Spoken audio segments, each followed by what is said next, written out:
Good morning, Aquarius, and welcome to my channel. This is the Oracle of Zoraya Utranaya, and today I'll be doing a reading for you for the full moon in Sagittarius, which is occurring on May the 23rd, 2024. I've already cut your decks and shuffled them all 9 times each, utilizing the numerology of the date, May the 23rd, 2024. So let's talk a little bit about this full moon. Full moons are naturally a culmination point. Any sort of manifestations or intentions, perhaps of the seeds that we have planted, maybe during the new moon in Taurus, or just in general, have reached a full point, a culmination point.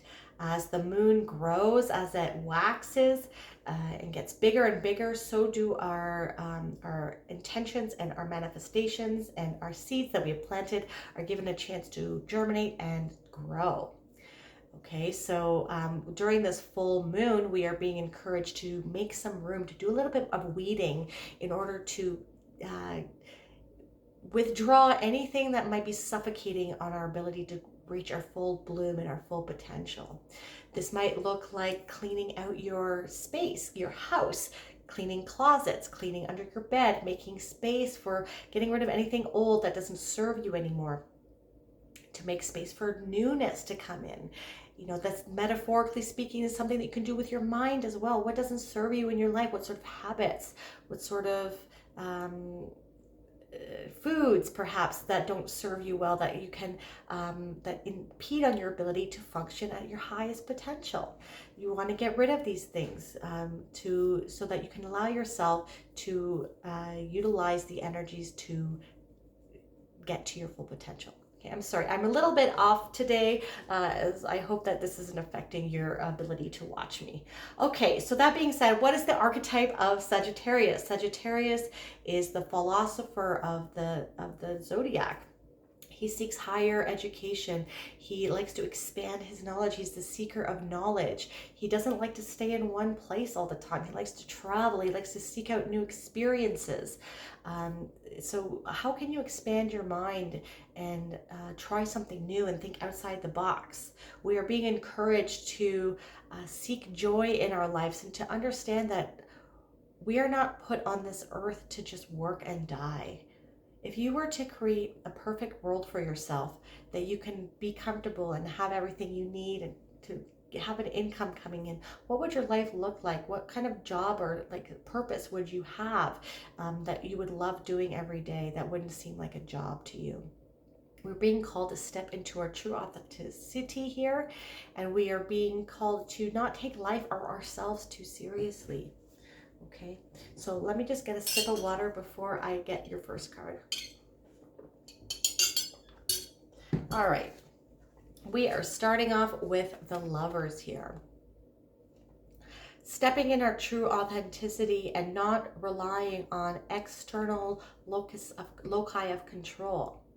You want to be the person that's controlling your own life here. I have a little bit of a different interpretation of the Lovers.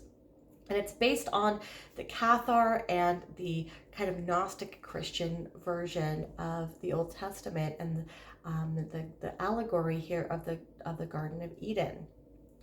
Now, normally in the Old Testament, if you look at the Old Testament, the god Yahweh or El, he is a warlord god. He's a vengeful god. He likes to be he wants to be adored, he wants to be worshipped, and he wants people to listen to every word that he says. And he wants to be in control of your life to the fullest. Adam and Eve here, they were put in the Garden of Eden, and they were told that they had everything that they needed, and God wanted to keep them ignorant, and he disallowed them to eat from the tree of knowledge of good and evil. This tree held them, once someone would eat the fruit, it would expose them to the secrets of the universe and expose the fact that they are gods themselves. Give them the Christ consciousness to know that the kingdom of heaven is within them and that they have the ability to manifest anything that they want. Okay, so you are being encouraged to seek out occult knowledge. Occult means hidden or secret. It doesn't mean bad or negative or evil, okay? Occult, if you look up the meaning, it means secret or hidden. there is a lot of information that is secret and hidden from us in this world that is constantly being exposed every day now. And so your higher self is actually calling you here. This angel is your higher self, and you're being encouraged to seek out occult knowledge, seek out hidden information that can allow you to integrate both your divine feminine and your divine masculine attributes, so that your kundalini can rise up. You know, that's Shakti is located, the feminine, divine feminine is at the root chakra, Shiva is at the crown chakra. And when they meet, when the kundalini rises, they meet and you reach Christ consciousness. You're being asked to seek out those truths that might be hidden, or that might be called disinformation or misinformation. Seek out truth for yourself, and don't rely on external forces to come to save you or to give you the information that you are seeking out. Be careful what you believe, and do your own research. Eat from the tree of knowledge of good and evil, and expose yourself to the knowledge and the secrets that the universe has to offer.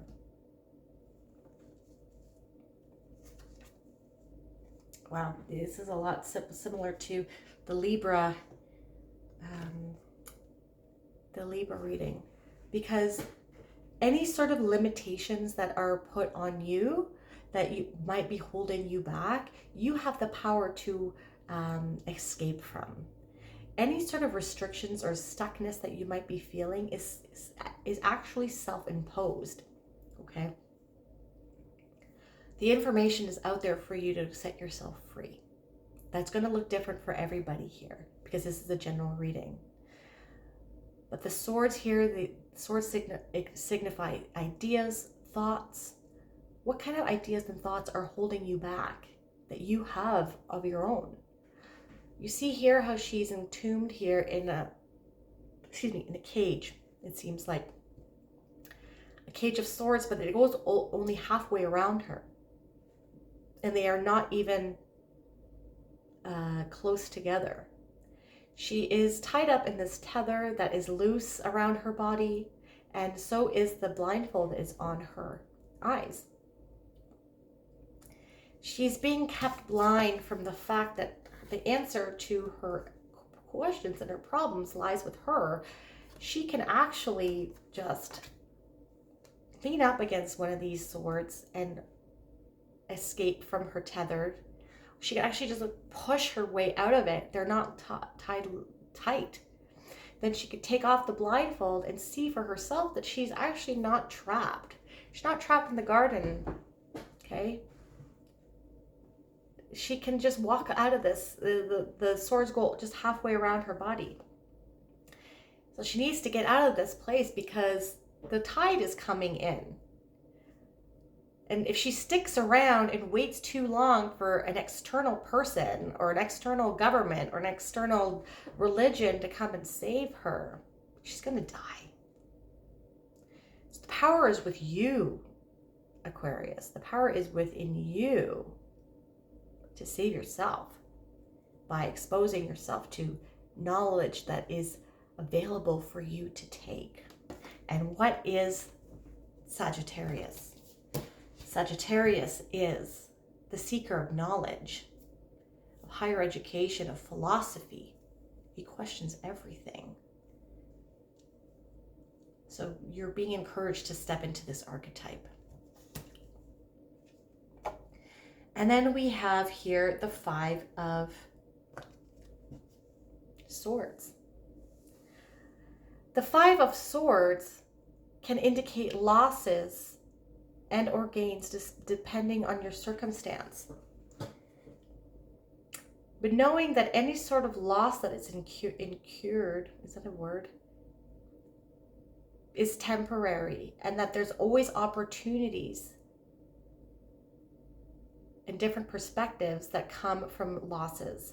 Doors open when others close. So you are being encouraged to not dwell on things that perhaps did not work out for you, because it is going to impede on your ability to move forward. And it's going to impede on your ability to see all of the opportunities and the different perspectives and avenues of education that perhaps might help you on your way forward. With the Lovers, we have secrets.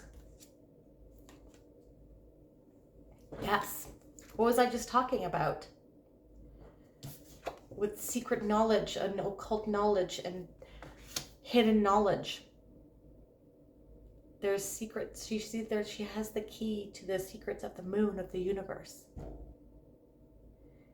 You're being called to tap into your intuition, your psychic abilities, your clairvoyance, your clairsentience, your clairaudience. To tap into communicating with your higher self so that you may unlock the secrets of the universe that can help you move forward and unlock yourself from any stagnant energies that may be holding you back.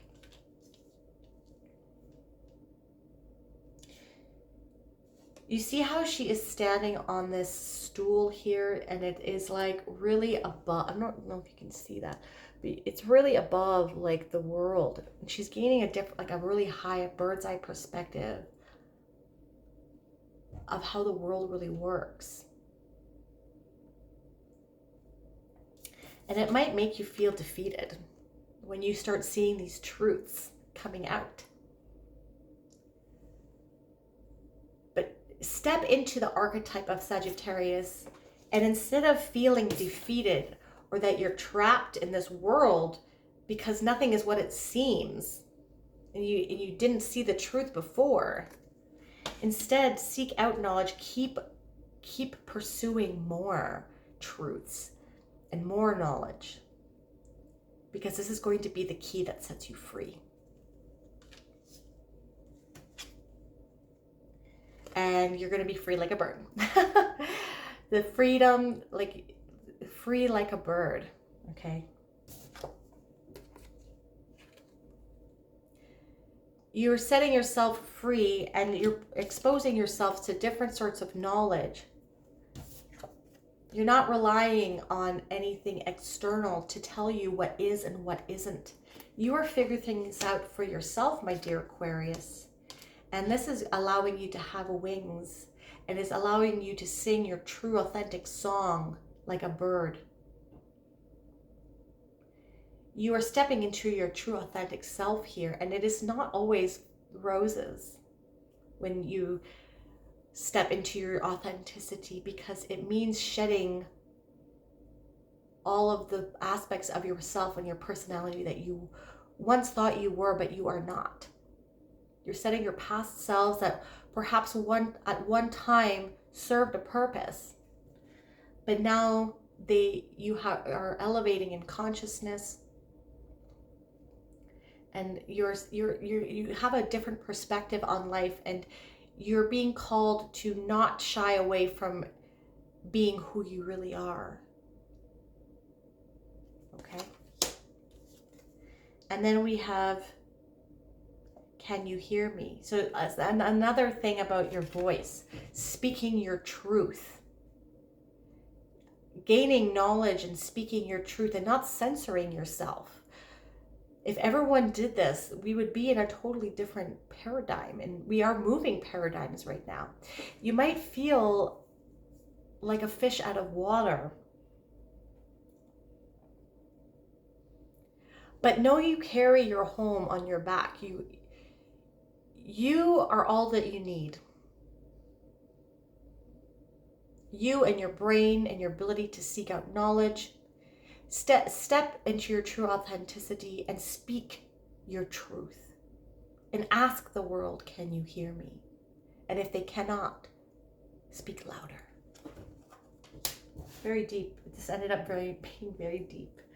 All right, let's end off with a Sufi wisdom oracle. And you have self-creation. Be the author of your own life. That's the kind of the meaning of your whole reading here.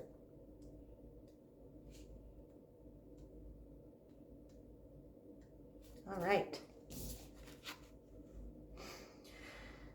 I am not one who is weak against the turn of destiny. I will undo the wheel of heaven if it turns against my wish. Hafiz. There are things in life that are in our control and those which are not. Inner peace and outer effectiveness come to those who can distinguish between the two. When we feel weak in the face of that which we can change, we fall short of our dreams. By realizing we can adjust ourselves to what happens to us in life, we can take charge of determining our own response to our reality in a creative way. Hafiz's compassionate guidance tells you not to dwell on the past or worry about the future. Being the author of your life means concentrating on the present moment. You can change your perception. You can do something different. Try learning a new skill instead of following a routine. This means setting aside how you think things should be, for it is not helpful to focus on what might have been if things were different. Dear one, do not be overly attached to things you cannot change. Focusing on the paths of others does not bring you the inner peace of personal accomplishment. Touch the creative spark within you and feel how renewing it is to connect with your inner innocence and purity. By trusting the flow, you'll be able to envision new possibilities and create a world of your own. Let the universal energy guide you toward a creative power you may never have imagined that you could have. Your mantra for this full moon, Aquarius, is, I am determined to adjust myself to what is not in my control and change what I am able to change to create my desired life. If this reading resonated for you, my dear Aquarius, please hit that like button and subscribe to my channel. That is something that you'd like to do. You could also hit that bell notification to let you know when I release new videos. And if you want a more holistic approach as to what is going on with your full moon, not only check out your sun sign, but also your moon, your rising, and your Venus. I am truly grateful for the energy that you bring to my channel. Thank you so much for watching. Have a wonderful full moon.